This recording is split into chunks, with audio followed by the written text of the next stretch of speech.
Welcome back ATV morning with Farah में खुश आमदीद। तो आज हम बात कर रहे हैं हिडन हंगर के नाम से जिसे दुनिया जानती है, यानी हमें लग रहा है कि हम भरे पेट से हैं, हमारे इर्द गिर्द लोग जो हैं सेहतमंद हैं, चल फिर रहे हैं, आखिर ज़िंदगी गुजार रहे हैं, लेकिन उनके अंदर वो भूख है कि जो भूख जो है वो उनको अंदर से लागर कर रही है, कमज़ोर कर रही है, बीमार कर रही है, और फिर ये बीमारी जो है नस्ल दर नस्ल मुंतकिल हो रही है। और ये फिर एक ऐसा कमज़ोर नस्ल का, एक कमज़ोर मुल्क का जो एक तसव्वुर है वो बन जाता है।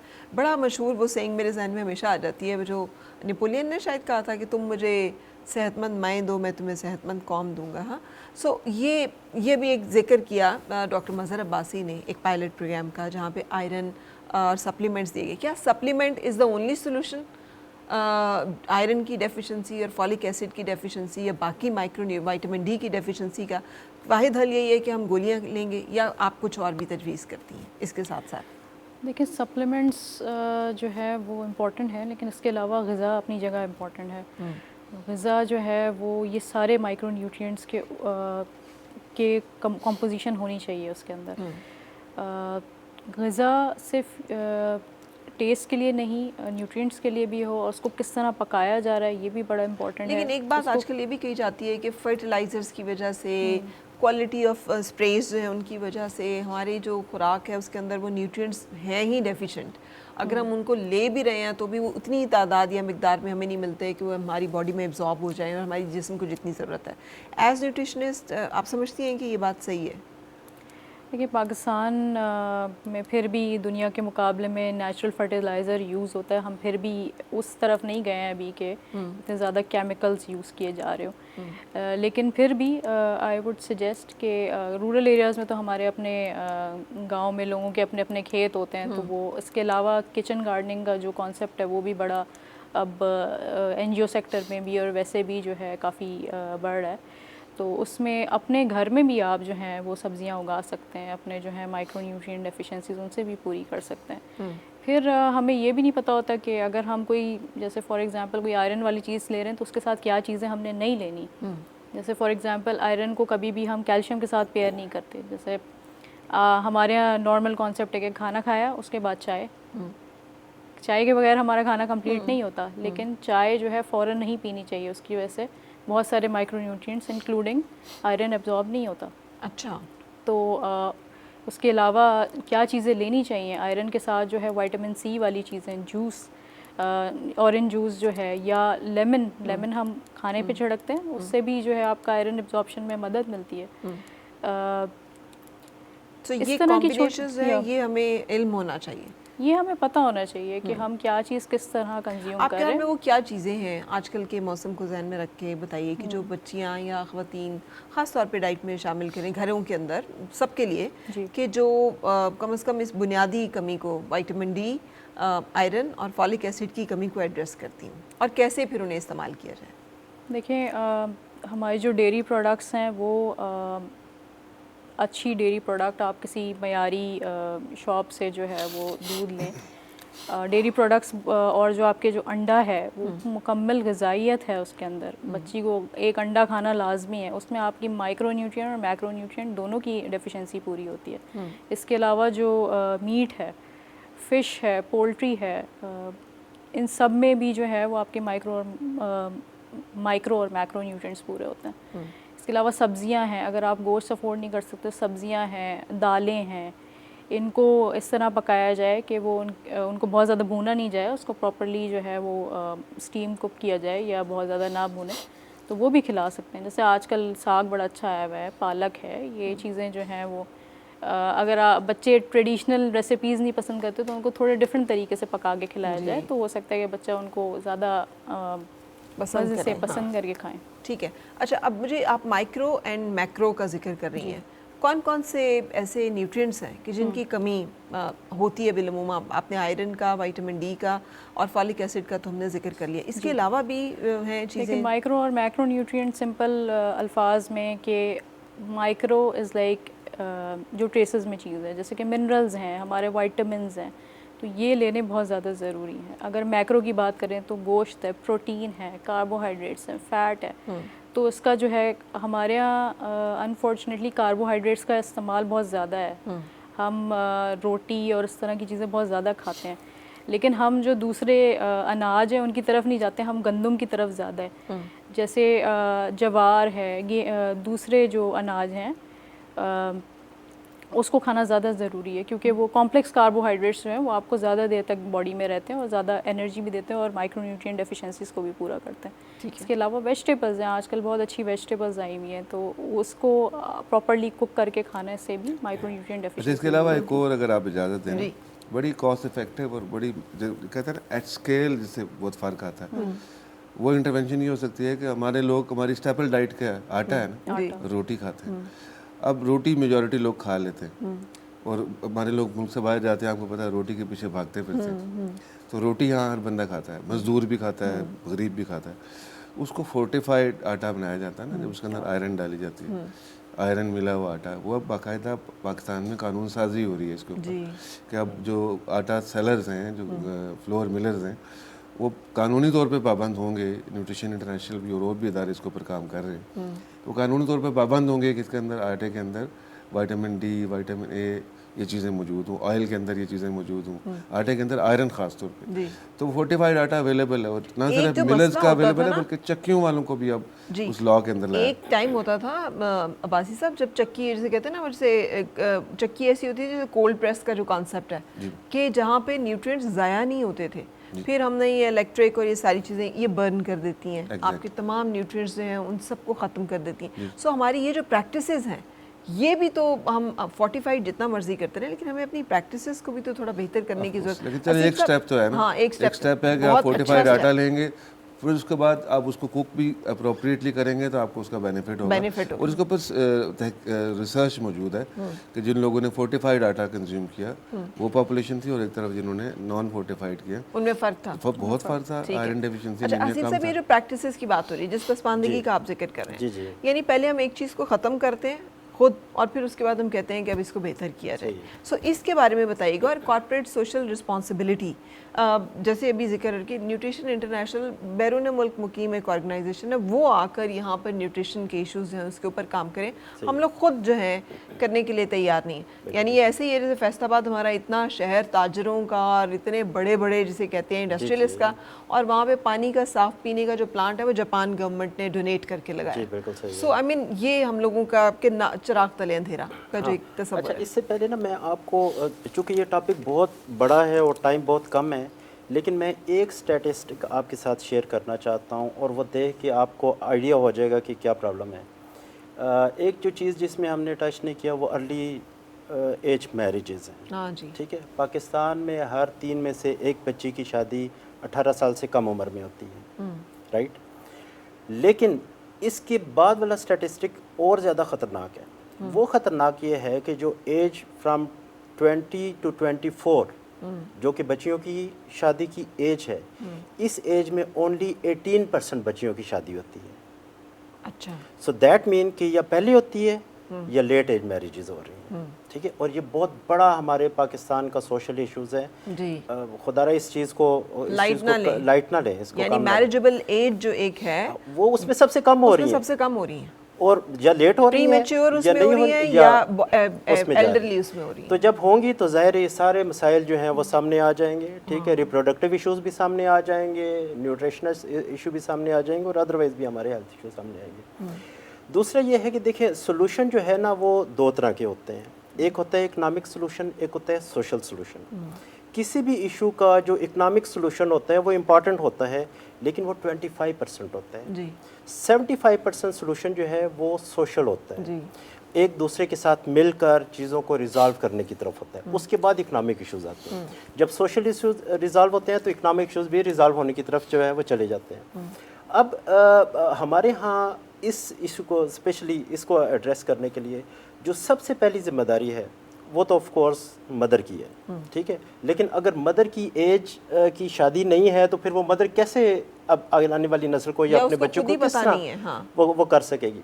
अच्छा, दूसरा ये है कि उसके बाद जो सेकंड रिस्पॉन्सिबिलिटी है वो है टीचर्स की।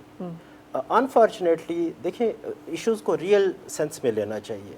ठीक है, मैं इस तरफ भी आता हूँ कि जो काम हो रहा है, लेकिन रियल सेंस ये है कि हमारी टीचर्स हमारी बच्चियों के साथ उस तरह नहीं है जिस तरह का होना चाहिए। ठीक है, ठीक है, एज फैक्टर कम भी हो या कुछ इस तरह का, मतलब यूनिवर्सिटीज़ में और जो कॉलेजेस में और स्कूल्स में जो बड़ी एज की लड़कियों के साथ टीचर्स का रवैया है वो बिल्कुल ठीक नहीं है। ठीक है ना, एक टसल के एक जो वो होता है जो कि बिल्कुल नहीं होना चाहिए। बेशक वो एज में आपसे कम है लेकिन रिश्ते में वो आपके बच्चे हैं। ठीक है, तो सेकंड रिस्पॉन्सिबिलिटी आती है टीचर्स की। जो थर्ड रिस्पॉन्सिबिलिटी आती है जिसको हम थोड़ा सा इग्नोर करते हैं वो होती है सिबलिंग्स की। सिबलिंग्स एक बहुत बड़ा किरदार अदा कर सकते हैं बच्चियों की ग्रोथ के लिए और उन बच्चियों को आगे बढ़ाने के लिए और उनको आगे लेकर जाने के लिए। सिबलिंग्स में आप बड़े भाई, बड़ी बहनें, हम उम्र जो बहन भाई होते हैं, ठीक है, मतलब भाइयों को अपनी बहनों से शर्माना नहीं चाहिए। They are the best friends, उनसे बेहतर और कौन दोस्त हो सकता है। तो अगर उनके घर में दोस्त बनेंगे तो फिर बाहर दोस्त नहीं बनेंगे, वो अपना टाइम जो है वो घर के साथ गुजारेंगे। तो ये सारे जो है वो चीज़ें। अब मैं आता हूँ जो माइक्रो न्यूट्रिशन या बाकी इदारे जो है वो काम कर रहे हैं।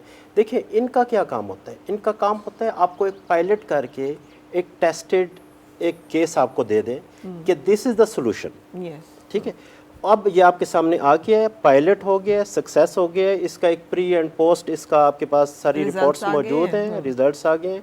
अब आप इसकी बेस के ऊपर अपने काम को जो है वो बाकी सस्टेनेबल बेसिस के ऊपर आगे लेकर चलें। वो कौन लेकर चल सकते हैं? वो ज़ाहिर है आपके इदारे लेकर चल सकते हैं, आपकी गवर्नमेंट लेकर चल सकती है, आपके गवर्नेंस स्ट्रक्चर लेकर चल सकता है। अगर डॉक्टर साहब या इनके इदारे ने अगर हेल्थ के उसमें कुछ किया, एक पायलट किया है, तो अब काम ये है कि हेल्थ डिपार्टमेंट्स जो हैं वो इस चीज़ को आगे लेकर चलें और इस चीज़ को इंश्योर करें। इसी तरह जो कॉर्पोरेट सोशल रिस्पांसिबिलिटी जिसकी आपने बात की है वो आपको मॉडल्स क्रिएट करके दे सकते हैं, but they are not the solutions. ठीक है, लॉन्ग टर्म सॉल्यूशन के लिए आपको अपने अल्टीमेटली गवर्नेंस स्ट्रक्चर के ऊपर ही रिलाई करना पड़ेगा। ठीक है, और वही आपको लॉन्ग टर्म बेसिस के ऊपर जो है वो इशू के रिजॉल्व में जो है वो हेल्पफुल हो सकता है। बाकी CSR या इंटरनेशनल इदारे या जिस तरह आपने कहा कि फॉरेन फंडिंग होती है, तो फॉरेन फंडिंग आपको एक मॉडल क्रिएट करके दे सकते हैं। या आपकी एक ऐसे एरियाज में जैसे कैपेसिटीज़ के इश्यूज़ हैं, नॉर्मली हमारे इंटरनेशनल जो इदारे हैं वो आपकी कैपेसिटी बिल्डिंग के लिए काम कर सकते हैं, आपको कोई रिसर्च के लिए सपोर्ट कर सकते हैं, लेकिन वो आपको सिस्टम चलाने के लिए सपोर्ट नहीं कर सकते। सिस्टम चलाने के लिए आपको अल्टीमेटली जो है वो गवर्नमेंट के सहारे के ऊपर चलना पड़ता है। और इस वक्त जिस तरह मतलब ये पॉलिटिकल डिबेट भी बहुत ज़्यादा है कि NFC अवार्ड के बाद सूबों के पास बहुत ज़्यादा पैसा है, तो सूबे उस पैसे को प्रॉपर तरीके के साथ लेकर चलें और इस तरह के मॉडल्स को अपने सामने रखें और अपनी पॉलिसीज़ और अपने जो लॉज हैं वो इसकी बेस के ऊपर जो है वो आगे लेकर चलें। बिल्कुल सही। So that is the ultimate solution. That is the solution. अच्छा डॉक्टर साहब, चैलेंजेस क्या आते हैं? ये चैलेंजेस क्या है? ये जो केस स्टडी आपने हमारे साथ शेयर किया, मुश्किलात क्या हैं जिसका सामना करना पड़ा इस एक पायलट प्रोग्राम को रन करने में? कोई रेजिस्टेंस आई, रुकावट आई, किसी ने जैसे ये पोलियो की वैक्सीन से लेकर ये कैंसर की वैक्सीन तक जो है हर एक चीज़ को कंट्रोवर्शियल बनाना हमारी तो आदत है। इस particular to this pilot challenges जो थे वो एक तो बहुत बड़ा चैलेंज था कि आप एक गिवन सर्कमस्टांसिस के लिए कोई प्रोग्राम डिज़ाइन करते हैं तो उसमें कुछ चीज़ें ऐसी होती हैं जो कि एसेंशियल्स होती हैं जिनके अंदर आपने डिलीवर करना होता है, तो वो अगर उनके अंदर वेरिएशंस आ जाए तो प्रोग्राम भी डिस्टर्ब होगा। तो अब हमारे यहाँ इतनी वो कहते हैं ना फ्रेजाइल इकॉनमी है, इन्फ्लेशन इतनी रैपिडली इंक्रीज होती है कि लोगों की बाइंग कैपेसिटी ओवरनाइट कम हो रही होती है। तो अब हमने बच्चियों को कहा कि जी आप आएंगी, आके जो है ना वो हमारे सेंटर से आप मेडिसिन लेंगी, आप न्यूट्रिशन एजुकेशन लेंगी, हम आपको 1000 रुपया देंगे। अब 1000 रुपया उनको दिया तो उसी दौरान में पेट्रोल की कीमतें आसमान पे पहुंच गई, किराए जो है ना वो कई गुना बढ़ गए। वो कहती हैं जी हमारा 1500 रुपया तो खर्च हो जाता है यहाँ आने पे, तो हम उसके 1000 रुपया लेने के लिए 1500 कैसे खर्च करें? चैलेंज था। तो इसको कोप करने के लिए बढ़ाए गए पैसे, 1500 किए, 6 महीने बाद वहाँ भी मसला आ गया, फिर महंगाई हो गई, फिर पेट्रोल महंगा हो गया। वो कहते हैं हम कैसे आए, एनरोलमेंट एकदम से गिर गई। तो अब इशू ये है कि गवर्नमेंट एक ऐसा एनवायरनमेंट बनाए, जैसे सिर्फ साहब ने कहा ना, इसमें एटलीस्ट एक स्टैटिक एक सस्टेनेबल इकॉनमी हो। मैशियत ऐसे नहीं होती कभी इधर कभी इधर कभी उधर। गवर्नेंस अच्छी होगी तो आपकी मैशियत का एक पेस होगा जिसके अंदर आपके प्रोग्राम्स फ्लॉरिश कर सकते हैं, एजुकेशन फ्लॉरिश करेगी, न्यूट्रिशन करेगी, हेल्थ करेगी। एक ये बड़ा चैलेंज था। दूसरा चैलेंज था वो हमारी परसेप्शन का एक इशू है, जैसे जो है ना वो आसिफ साहब ने भी इशारा किया, हम अनफॉर्चुनेटली ना हम चेंज को एक्सेप्ट नहीं करते। चेंज वैसे ही मुश्किल होती है, लेकिन हमारे लिए शायद कुछ ज़्यादा मुश्किल हो जाती है। दुनिया बदल रही है ना, चीज़ें इवॉल्व हो रही हैं। जब भी कोई नई बात जो हमने पहले नहीं सुनी हुई वो आती है तो हम उसको सुनने की या समझने की कोशिश नहीं करते। हम वही पिछले चैनल पे उसको लगा के उसको वही लिंक करते हैं जहाँ पे हमारे बाप दादा करते हैं। हमारे दीन में भी यही मसला ना, जब कभी दीन की दावत दी गई तो मेरे नहीं, हमारे बाप दादा जो वो कहते थे सोशल में भी यही है कि बाप दादा ये करते रहे। तो वो कुछ एरियाज़ में जैसे KPK के कुछ डिस्ट्रिक्ट्स में, बलूचिस्तान में, वहाँ फैल गया जी ये बच्चियों को जो ये गोलियाँ दे रहे हैं ना कि हमारी आबादी कंट्रोल करने के लिए कर रहे हैं, ये बातें फैलाई गई। और अब इससे तो हमें बहुत खतरा रहता है, इससे बहुत खतरा रहता है हमें कि हालांकि आबादी हमारी इतनी ज़्यादा है कि लोग तसव्वुर नहीं कर सकते। दुनिया में सबसे रैपिडली ग्रोइंग मुल्क हमारा है, ग्रोथ रेट हमारा 3.5 से भी ज़्यादा है। और उनको, दुनिया को, हमारे दुश्मनों को हमारी आबादी से कोई ख़तरा नहीं, बल्कि वो खुश हैं और बढ़े ताकि और अपने मसाइल में उलझें, तो ये कुछ नहीं कर सकेंगे। तो फैला हुआ क्या है जी, ये आबादी हमारी कम करने की साजिश है। तो बहरहाल एक ये चैलेंज था। उसके अलावा जो चैलेंज था वो अब सस्टेनेबिलिटी का चैलेंज है। ये अभी तक लोकल मैन्युफैक्चरर्स ने iron folic acid adolescent dose में बनानी शुरू नहीं की है। क्यों? वो उसका देखें, कहते हैं ना जब बायर होता है तो सेलर आता है ना मार्केट में, डिमांड क्रिएट होती है सोशल साइड पे, गवर्नमेंट साइड पे। ये हमारे प्रोग्राम्स का हिस्सा बनेगा। मिसाल तौर पर जैसे इन्होंने फरमाया कि गवर्नमेंट इसको अपने प्रोग्राम के अंदर कोऑप्ट करे, इसको जो है ना अपनी लेजिस्लेशन में, पॉलिसीज़ में लाए, तो फिर अंडरस्टूड होगा कि अब जो मेडिसिन मिलेंगी हॉस्पिटल्स में उसमें iron folic acid adolescent dose में भी दी जाएगी, हर हालत में जाएगी, तो धड़ाधड़ बनाने शुरू कर देंगी। अच्छा, अरे यही मैं इशू सुन रही थी मिलर्स के एंड पे भी, जब बात की जाती है फोर्टिफाई करने की, तो आयरन तो चले वो कर लेंगे, लेकिन जब वनस्पति वालों को कहा गया कि आप इसमें विटामिन A और D जो है उसको फोर्टिफाई करें, उनका इशू ये था इतना महंगा हमें मिलता है ये सब कुछ क्योंकि इम्पोर्टेड है। हमारी कॉस्ट, हाँ हमारी कॉस्ट जो है वो कम से कम, फिर चीज़ें तो हमें लोकली जो है कॉस्ट ट्रांसफर आवाम को करनी पड़ती है अल्टीमेटली, तो कम से कम हमें लोकली ये चीज़ें तो प्रोवाइड करें। अभी देखिए ये कॉर्पोरेट सोशल रिस्पॉन्सिबिलिटी की भी तो बात है ना थोड़ी सी, कि कम से कम लोकल फार्मेसीज या जो हमारी इंडस्ट्री फार्मास्यूटिकल है वो इन चीज़ों पे सेंसिटाइज होके कुछ प्रॉफिट भी कमा रहे हैं प्रोडक्ट्स में। तो एक ऐसा भी प्रोडक्ट हो जाए ना जिसमें कम प्रॉफिट हो, लॉस तो खैर नहीं होता, कम प्रॉफिट हो, तो उसमें उनको इस ये कॉर्पोरेट सोशल रिस्पॉन्सिबिलिटी के तहत गवर्नमेंट अपने रेगुलेटरी रोल के तहत उनको बाउंड करे इस बात पे कि भाई हमारी नीड है, अब यहाँ पे हमारी आधी पॉपुलेशन एनीमिक है एडोलेसेंट गर्ल्स की, उसके लिए हमें चाहिए ये, तो आप बनाना शुरू करें और हम आपसे खरीदेंगे। अभी हम ये गर्ल्स की बात करें, बच्चों का तो हम तस्करा ही नहीं कर रहे हैं। वो इसके अलावा वो इसके अलावा इशू है, वो एक पूरा चैप्टर। इसके अलावा एक चीज इशू हो रहा है न्यूट्रिशन की। जब हम बात करते हैं, पाकिस्तान को बदकिस्मती से उन मुल्कों में गिना जाता है जिसमें triple burden of male nutrition. और वो क्या है? वो ये एक तो ये जो भी हमने बात की कि जो है ना वो आयरन डेफिशिएंसी, एनीमिया इतना ज़्यादा कॉमन है, माइक्रो न्यूट्रिएंट्स की डेफिशिएंसी है, मोटापा, मतलब उसी पॉपुलेशन में लोग खुराक की कमी से भी मर रहे हैं और खुराक की ज़्यादती से भी मर रहे हैं। ठीक है, मतलब हमारे यहाँ ओबेसिटी बहुत तेज़ी से बढ़ रही है। एडोलेसेंट गर्ल्स की बात आपको बताएं, हर 5 में से एक बच्चा जो है ना मेल बॉय वो ओबेसिटी का शिकार है, हर 7 में से एक बच्ची जो है ना वो ओबेसिटी का शिकार है, मोटापे का शिकार है। मोटापा उसकी अपनी बीमारी है, उसकी अपनी कॉम्प्लिकेशंस हैं, वो भी है। और उसके पीछे भी यही है कि हमारी इर्रेशनल कंजम्पशन ऑफ फूड है। हम जो है ना वो चिप्स और पेप्सीज और इस तरह की चीज़ें, और भरमार है इन इश्तिहारात की, भरमार है। मार्केटिंग में कोई कंट्रोल नहीं है, कोई रेगुलेशन नहीं है। स्कूलों पे, इवन स्कूल अपनी कैंटीन पे रेगुलेशन नहीं अप्लाई करते कि भाई ये चीज़ें बेचो और ये ना बेचो, कि अब हेल्दी फूड यहाँ पे अवेलेबल हो। तो ये सारी चीज़ें तो जैसे आपने कहा ना ये हम खुद कर सकते हैं। इसके लिए तो किसी इंटरनेशनल इदारे को या यूनाइटेड नेशन को आने की ज़रूरत नहीं है। बस ये कि हम अपनी रिस्पॉन्सिबिलिटी को माशरा भी महसूस करे और गवर्नमेंट भी महसूस करे, सिविल सोसाइटी भी महसूस करे और मीडिया भी महसूस करे। ये बहुत low cost high impact activities हैं, इनको करना कोई इतना बड़ा चैलेंज नहीं है। ठीक है, यहाँ पे हम एक ब्रेक के लिए रुक रहे हैं और ब्रेक के बाद फिर आपसे मिलते हैं।